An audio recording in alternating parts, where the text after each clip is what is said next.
খাবার খাইবা না? তুমি তোমার আব্বারে নিয়ে খায় নাও, আমি পরে খাবো। আচ্ছা ঠিক আছে, আসো তাহলে। ঠিক আছে।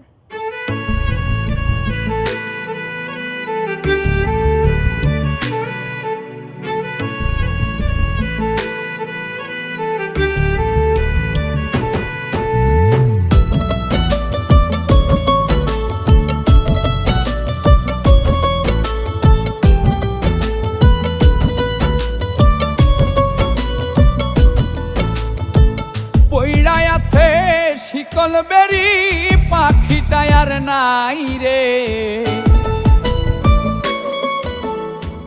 পইড়ায় আছে শিকল বেরি, পাখিটায় আর নাই রে। পাখি আসে যদি ফিরে, তুলসীর জল স্নান করাইয়া রাখতাম মন পিঞ্জরে।